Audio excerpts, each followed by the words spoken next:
Mesdames, Messieurs, bonsoir. La Cour suprême d'Israël confirme l'expulsion des 415 Palestiniens au Liban. Slobodan Milosevic quasiment certain de remporter les élections présidentielles en Serbie. Nouvel accident d'avion, cette fois-ci en Libye. Et puis la polémique à propos de la lutte contre la drogue en France. Tels sont quelques-uns des titres de ce 19-20. Les Palestiniens expulsés d'Israël jeudi dernier ne rentreront donc pas chez eux. La Cour suprême d'Israël a confirmé cet après-midi leur bannissement décidé par le gouvernement d'Yitzhak Rabin. Des Palestiniens qui sont actuellement réfugiés au sud Liban. Joël Hazard. Les Palestiniens s'apprêtent à passer une nouvelle nuit dans le froid de la montagne, entre postes frontières libanais et zones de sécurité israéliennes. Après confirmation de leur bannissement par la Cour suprême, leur attente dans ce camp de fortune risque fort de se prolonger. À l'aube, ils avaient regagné leur tente aux abords du point de passage tenu par l'armée libanaise en raison de l'état de santé des plus âgés. Ils sont désormais au nombre de 408 depuis l'évacuation de 3 blessés et de 3 malades vers le sud Liban. En confirmant la mesure de bannissement, la Cour suprême israélienne a estimé qu'ils se trouvaient déjà en territoire libanais. De son côté, le gouvernement libanais considère que la terre où ils se trouvent est occupée par Israël, donc hors du cadre géographique de la souveraineté libanaise. C'est donc l'impasse, avec tous les risques qu'elle implique. Dans les médias, les 408 bannis pourraient être tentés de reprendre leur marche vers la zone tampon comme avant-hier. L'armée israélienne se prépare à bloquer toute initiative des intégristes. Le chef d'état-major a réaffirmé cet après-midi que l'État hébreu était prêt à faire usage de la force pour empêcher les intégristes de s'approcher de la zone contrôlée par les milices pro-israéliennes. La détermination des autorités israéliennes semble devoir traduire un changement de cap du gouvernement d'Yitzhak Rabin. C'est le retour à la politique de la main de fer après les derniers attentats perpétrés par les intégristes. Le Premier ministre israélien a choisi d'ignorer le rapprochement Hamas-OLP dans les territoires occupés pour se replier sur une stratégie de défense au détriment du processus de paix peut-être. En Serbie, c'est maintenant quasiment certain, le président sortant, Slobodan Milosevic, va remporter l'élection présidentielle. Une élection entachée de fraude, à tel point que le challenger, Milan Panic, a dès hier demandé leur annulation. En attendant, c'est la consternation dans le camp de l'opposition. Reportage de Jean-François Gringoire et de Christophe Hérault.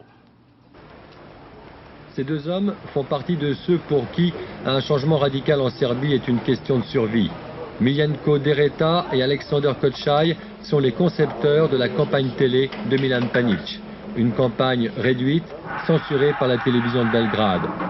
Miljenko Dereta ne croit pas à l'annulation des élections et la façon dont ses compatriotes ont voté le désespère. Le peuple serbe en ce moment est complètement aveuglé par le nationalisme.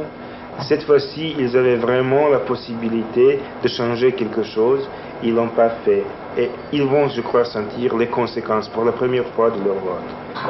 À commencer sans doute par le risque encore plus grand de voir les Occidentaux intervenir militairement dans l'ex-Yougoslavie.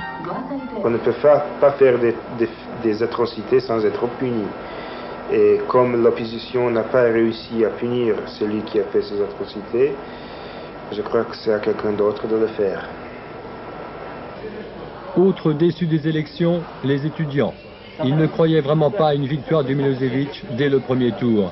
Ceux de la faculté des sciences politiques traînent leur vive déception dans la cafétéria et s'inquiètent. Si on n'annule pas l'élection, il y aura un drame. Le peuple serbe est atteint de folie collective. Je ne pourrais pas dire que je soutiendrai une intervention militaire étrangère, mais quand je vois le résultat de l'élection, je me dis peut-être bien que 60% des Serbes ne méritent pas de vivre. Milan Panic qui renverse Slobodan Milosevic par des élections, c'était le rêve de paix de nombreux Serbes. Malheureusement pour eux, l'opposition n'en a pas eu les moyens et visiblement, la Serbie n'y est pas prête. C'est le drame d'un pays qui s'isole chaque jour un peu plus aux yeux du monde. Et puis à noter une visite surprise du Premier ministre britannique en Croatie. John Major est en effet arrivé ce matin à Split. Il compte rendre visite aux 2400 soldats britanniques qui se trouvent actuellement en Bosnie pour protéger les convois humanitaires. Selon son entourage, le Premier ministre britannique est venu les prévenir qu'une période difficile s'annonçait. Christian Mallard, on l'a vu, la victoire ne devrait pas échapper à Slobodan Milosevic, ce qui signifie que l'on est maintenant, selon une formule désormais célèbre, entré dans une logique de guerre. Oui, Richard, une logique de guerre que semble vouloir gérer les États-Unis. Dans ce domaine, il n'y a pas de divergence entre le président sortant, George Bush, et son successeur, Bill Clinton. Le nouvel ordre mondial, au goût d'Amérique, qu'a toujours souhaité instaurer George Bush, n'est pas renié par Clinton, qui a déclaré vouloir montrer l'existence du leadership américain en matière de politique étrangère. Alors le nouveau président sera sans doute plus interventionniste que prévu. Face à l'échec de l'embargo et des pressions exercées sur les Serbes par les Européens, l'Amérique a un plan d'intervention en Bosnie. Elle prône tout d'abord que tout avion serbe survolant l'espace aérien bosniaque soit abattu. Ensuite, que des bombardements préventifs soient effectués si nécessaire sur les aéroports serbes et les poches de résistance serbes en territoire bosniaque. Il n'est pas question pour l'instant d'envoyer des troupes américaines au sol, mais visiblement, Clinton essaiera d'entraîner dans son sillage les Français et les Anglais qui sont beaucoup plus réticents. Alors il faut quand même préciser que tout cela se fera sous l'égide de l'ONU, bien évidemment. Oui, vous savez, que ce soit en Somalie et peut-être demain en Bosnie, l'ONU et les Américains sont le plus souvent au diapason. L'ONU est une caisse de résonance américaine. Et il est probable d'ailleurs que dans les jours à venir, elle votera une résolution stipulant que tout avion serbe survolant l'espace aérien bosniaque doit être abattu, ce que nous venons de dire à l'instant, ce qui ira donc dans le sens souhaité par les Américains. Merci Christian. Un nouvel attentat a été commis cet après-midi dans le métro de Londres. Une explosion qui serait due à une bombe s'est produite dans une station du nord de la ville. On ignore encore s'il y a des victimes, mais l'explosion s'est produite à une heure de très grande affluence. Nouvelle catastrophe aérienne. Après l'accident du DC-10 hier au Portugal, c'est en Libye qu'un Boeing 727 s'est écrasé ce matin entre Tripoli et Benghazi. Il y avait 157 personnes à bord. Il n'y aurait aucun survivant. On ignore encore les circonstances exactes de cet accident, mais il pourrait s'agir d'une collision en vol. En France, c'est une véritable tempête que le rapport sur la drogue présenté hier par le commissaire Broussard a déclenché. Ce rapport est en effet accusé par certains de faire la part trop belle à la répression et également d'être inadapté à la situation actuelle. Clément Védrénal. Guerre à la drogue, lutte contre les dealers et les consommateurs, refus de la distinction entre les drogues dures et les drogues douces, telles sont en substance les conclusions du rapport Broussard présenté hier par le ministre de l'Intérieur Paul Quilès. Les deux hommes ont annoncé un retour aux bonnes vieilles méthodes de lutte contre le trafic et l'usage des stupéfiants.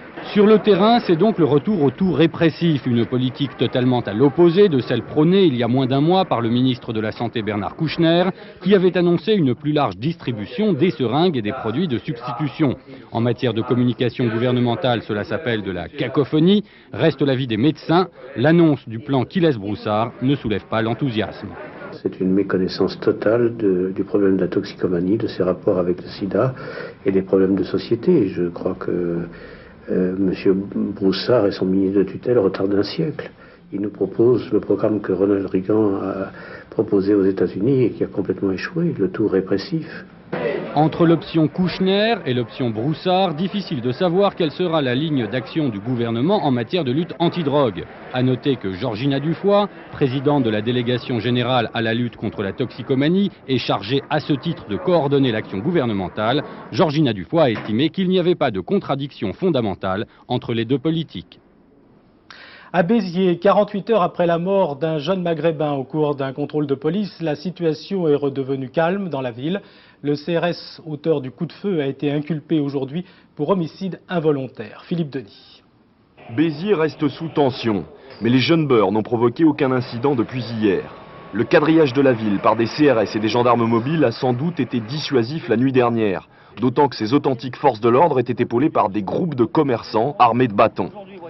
Ce retour au calme intervient après l'inculpation du CRS qui a tué Hassan Ben Mohamed. Hier soir, le sous-brigadier Daniel Marty, 45 ans, a été inculpé de coups et blessures volontaires ayant entraîné la mort sans intention de la donner. Sa version du drame, survenue dimanche après-midi, est toujours la même. Le jeune Marocain, interpellé à bord d'une Clio volée, s'est débattu au moment où on lui passait les menottes. Au cours de cette bousculade, le CRS aurait tiré involontairement. Il est tout à fait évident que le coup de feu n'a pas été tiré avec la sérénité nécessaire. Il est tout à fait évident que le coup de feu a été tiré au moment même où il y avait une révolte de la part de celui qui était appréhendé. Un communiqué du procureur de la République de Béziers confirme qu'Hassan Ben Mohamed aurait bien été tué alors qu'il se débattait. Le CRS Daniel Marty a été laissé en liberté sous contrôle de sa hiérarchie. L'association SOS Racisme, qui participe à une manifestation demain à Béziers, va se porter partie civile. Une modification de taille au Code du travail a été adoptée la nuit dernière à l'Assemblée nationale. En effet, désormais, les entreprises de plus de 50 personnes ne pourront plus licencier sans présenter un plan de reclassement. Les explications d'Agnès Molinier. Cet après-midi à Dunkerque, Martine Aubry rendait visite à un bon élève. Certes, le groupe Péchinet prévoit de supprimer 1250 emplois en 18 mois, mais pour 200 d'entre eux, des mesures de reclassement sont envisagées. Désormais, toute entreprise qui présente un plan social devra faire pareil. L'amendement adopté cette nuit par les députés socialistes et communistes prévoit qu'une procédure de licenciement économique peut être jugée nulle et sans effet par l'inspecteur du travail si elle ne prévoit pas des mesures visant au reclassement des salariés. Pour le ministre, il ne faut pas abuser des pré-retraites et des primes de départ. Merci. Monsieur Chamard, un dernier mot. Ça fait exactement 18 mois que je dis aux entreprises que lorsqu'elles sont obligées de licencier, et certaines ont des bonnes raisons de le faire, elles doivent le faire correctement, c'est-à-dire en ne remettant pas les salariés sur le marché du travail sans aucune possibilité de reconversion ou de formation, avec un simple chèque en poche, mais en faisant des efforts pour leur donner les moyens de mieux se reclasser.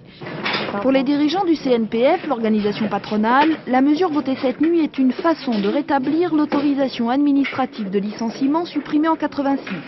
Ça ne dérange pas les communistes, au contraire, pour eux, c'est plus efficace. L'autorisation administrative de licenciement que Chirac a supprimée sous prétexte qu'ainsi on allait créer des emplois, on a bien vu ce que ça donnait, eh bien elle laissait passer 98% des licenciements. J'espère bien que la mesure que nous avons fait adopter en laissera passer moins.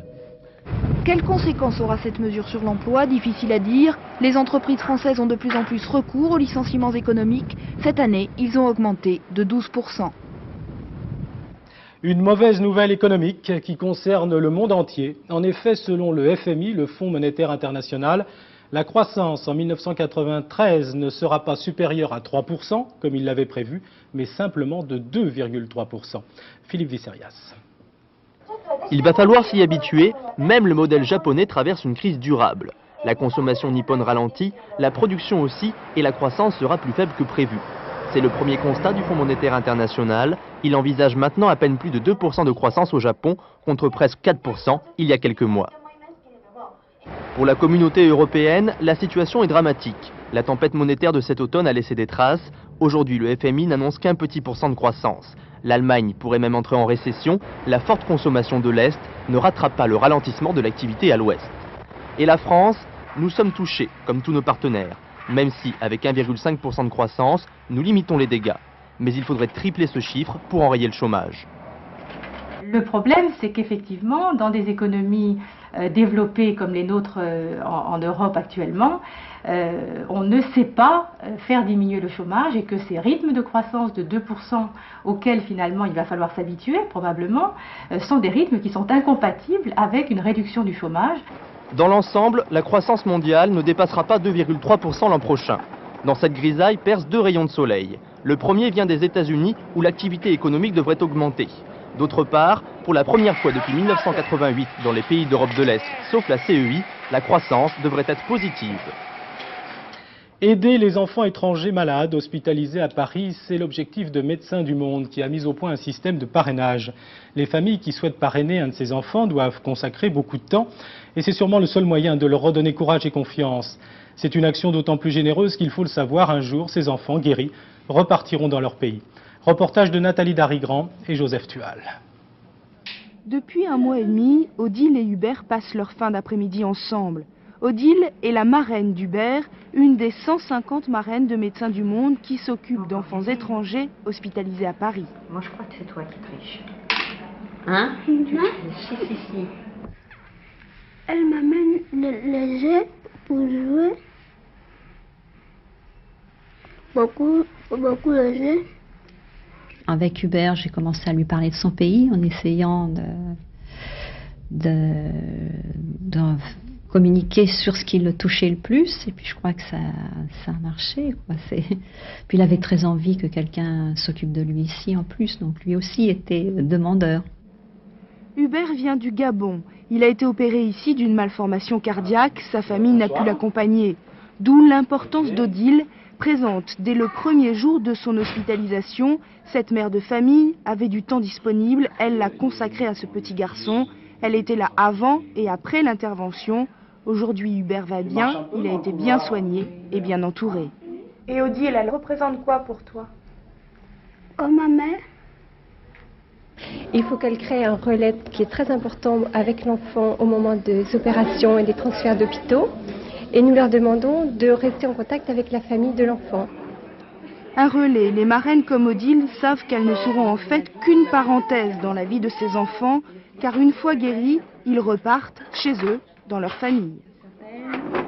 Qu'est-ce qui va se passer pour vous quand Hubert va repartir dans son pays? Et je continuerai à en parrainer d'autres, tout en gardant pour chacun un petit coin de mon cœur. En attendant la guérison d'Hubert, Odile a demandé la permission de l'emmener jeudi chez elle, en famille, pour fêter Noël. À Bruxelles, pour lutter à la fois contre les embouteillages et la pollution, une société de coursiers a eu une idée plutôt écologique. Il a remis au goût du jour l'usage du vélo, une idée simple mais qui a déjà fait ses preuves à New York, Londres et Amsterdam. Reportage de Dominique Martineau et Rudine Minter. Casqué, masqué, talkie-walkie à l'épaule, ce curieux bonhomme jaune qui jongle entre les voitures fait plus de 120 km par jour dans Bruxelles. Il est coursier et va de société en société chercher des plis et emporter d'un coup de mollet. Les gens sont souvent amusés, ils rigolent. Ça les fait vraiment marrer de voir quelqu'un débarquer en short, surtout dans une grosse boîte où tout le monde vient à peine en smoking. Farfelu, cette initiative l'est encore pour beaucoup de sociétés. Néanmoins, Bertrand Von Rebeek, le créateur de cette entreprise Vélo Express, croit très fort à son idée, même s'il sait qu'il faudra pédaler dur pour convaincre les chefs d'entreprise. Il y a une mentalité un peu à changer, parce que c'est tout à fait différent. Il y en a qui nous rigolent au nez parce qu'on fait ça. Mais bon, nous on est sûr que c'est un moyen d'avenir. Pour défier les embouteillages, Bertrand a embauché 4 pros du vélo. Et les entreprises, petites et grandes, commencent à apprécier leur efficacité. Pour 40 francs français, elles peuvent envoyer et recevoir lettres ou colis en moins de 2 heures dans tout Bruxelles. Certaines s'offrent même en prime une dose de bonne conscience. À Bruxelles, il y a des problèmes d'embouteillage et puis aussi, c'est aussi principalement une raison écologique. On pense que c'est mieux de rouler à vélo que de rouler en voiture. Le côté pollution nous intéresse, mais ce n'est pas cela que nous visons avant tout dans cette démarche de faire appel à des cyclistes. C'est la rapidité. Pas d'essence, pas d'amortissement, seulement des muscles. Voici une société qui a peut-être déniché la roue de la fortune. 67 cartons jaunes, mais pas une expulsion. Et pourtant, le dernier match Paris Saint-Germain-Marseille, samedi soir, a multiplié les actes brutaux. Du coup, les responsables de l'équipe parisienne, avec en tête Michel Denisot, accusent la Ligue nationale de football de laxisme. Polémique autour d'un arbitrage, Alain Dorgance. Une agression, 2 agressions, des dizaines d'agressions ont émaillé le match Paris Saint-Germain-OM qui fut exécrable. Les joueurs ont fait sauter les plombs. Le fusible tout désigné est une fois de plus l'arbitre qui a pourtant distribué 67 cartons jaunes mais sans prononcer la moindre expulsion.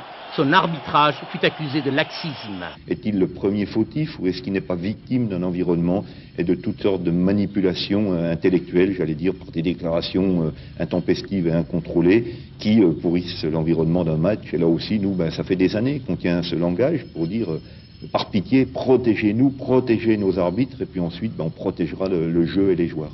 Le courant est monté suite aux déclarations guerrières de l'encadrement du Paris Saint-Germain. La petite phrase de Michel Denisot stigmatisant le silence du président de la Ligue vis-à-vis du comportement des joueurs allait déclencher une rixe verbale. Mis en cause, M. Le Graët a répondu de façon virulente à Michel Denisot, lui reprochant son manque de sang-froid et sa campagne de dénigrement à l'égard des adversaires du club parisien et des arbitres. Cette affaire a suscité la réaction de Gérard Rouillet, le sélectionneur national, qui juge inadmissibles les propos belliqueux de Bernard Lama à l'égard des joueurs marseillais, les traitant de voyous. Ces mises au point s'assimilent à des rappels à l'ordre. Le président de la Ligue et le sélectionneur national s'efforcent de mettre un terme à ces surenchères verbales nuisibles à l'image du football français. Invité du 19-20, Jean-Claude Simoen. Jean-Claude Simoen, bonsoir. Vous êtes l'auteur d'un merveilleux livre qui vient de paraître aux éditions Lattès, Le voyage à Venise. Alors, ma première question serait, encore un livre sur Venise, il y en a combien déjà? Un bon millier, peut-être même un peu plus. En France ou dans le monde? Mais peu importe. Ne serait-ce qu'en France. Écoutez, pourquoi un livre de plus? C'est ça votre question? Oui, pourquoi un livre sur Venise? Oui, essentiellement pour me faire plaisir. Bon, j'espère qu'il vous ferait aussi plaisir à ceux qui vont l'acheter. Alors, ce qui est assez surprenant dans ce livre, qui est fait de textes et de photos, de reproduction de tableaux. Surtout de tableaux. C'est le choix des tableaux. Oui, c'est-à-dire que je creuse, que je continue. J'ai déjà publié un livre comme ça qui est tracé un sillon 19e sur le voyage en Égypte, et puis après le voyage en Terre Sainte, qui était un peu la suite logique. Et là, je m'arrête à, non pas à un pays, mais à une ville, un lieu qui est un lieu inhabituel, qui est un lieu magique, qui est un lieu mythique aussi. Alors, je continue à tracer mon sillon 19e, c'est-à-dire que je me raconte à travers une anthologie du regard, le regard des peintres d'un côté et le regard des écrivains de l'autre, les écrivains venant en quelque sorte légender les tableaux que j'ai choisis, un voyage idéal, un voyage un peu mythique, un voyage de passion et un voyage de curiosité, parce que cette ville est une ville à nul autre pareil, c'est une ville absolument, c'est une cité lagunaire, comme tout le monde le sait, mais c'est quand même quelque chose d'assez exceptionnel. C'est un labyrinthe. Vous savez, Venise, finalement, somme toute, ce n'est qu'une centaine d'îlots reliés les uns aux autres par des petits ponts, plein de petits ponts, et un pont principal, le célèbre Rialto. Il faut que la ville soit exceptionnelle pour avoir attiré autant d'auteurs et autant de peintres. Mais tout ça, ce sont des tableaux très peu connus. Comment vous avez fait la sélection? Je vous parle de curiosité tout à l'heure. Alors, à chaque fois qu'il y a un tableau qui retient mon attention, qui m'émeut, eh bien, que ce soit une petite ou une grande signature, j'aurais plutôt tendance à préférer les petites signatures, celles qui ne sont pas très connues et celles qui sont un peu oubliées. Mais il faut dire aussi que tout au long du 19e siècle, mis à part Renoir, mis à part Manet, mis à part Monet, et puis peut-être Turner, tous les peintres qui sont allés tout au long de l'Ottocento, c'est-à-dire tout au long du 19e siècle, sont des peintres qui ne sont pas du tout connus et un peu dédaignés, à mon avis, injustement. Alors Jean-Claude Simon, vous êtes un spécialiste des livres d'art, vous avez cité tout à l'heure en particulier l'Égypte. À qui s'adressent ces livres qui sont quand même relativement chers? Ce livre vaut à peu près 500 francs. Oui, mais moi je crois que le rapport qualité-prix, comme on dit maintenant, en fait un livre pas très très cher. C'est un livre d'évasion, c'est un livre de passion, et je crois qu'il s'adresse à un très large public. Les gens qui sont allés à Venise, et ils sont nombreux, et fort heureusement il y en a encore des quantités d'autres qui n'y sont pas allés, eh bien c'est à eux qu'il s'adresse. C'est-à-dire que je pense que c'est la plus belle invitation au voyage. Votre prochaine passion? L'Italie, en 2 volumes. L'Italie, on y est déjà. Oui, mais c'est une petite partie infinitésimale. Vous imaginez l'immensité, c'est le voyage initiatique par excellence, l'Italie. Merci Jean-Claude Simon. Je rappelle le titre du livre, Le Voyage à Venise, et c'est publié chez Lattès. Et puis à saluer la parution d'un nouvel hebdomadaire qui s'appelle Encore. Il sort tous les mercredis à 200 000 exemplaires. Il a cette particularité de ne pas se froisser dans la poche. Fin de cette édition du 19-20. Dans quelques instants, la météo complète de Florence Klein. À 20h45, Émilie, la passion d'une vie. Puis à 21h35, le magazine Faut pas rêver. Et à 22h30, vous retrouverez Catherine Matoche pour le soir sur la 3. Très bonne soirée à tous et à demain.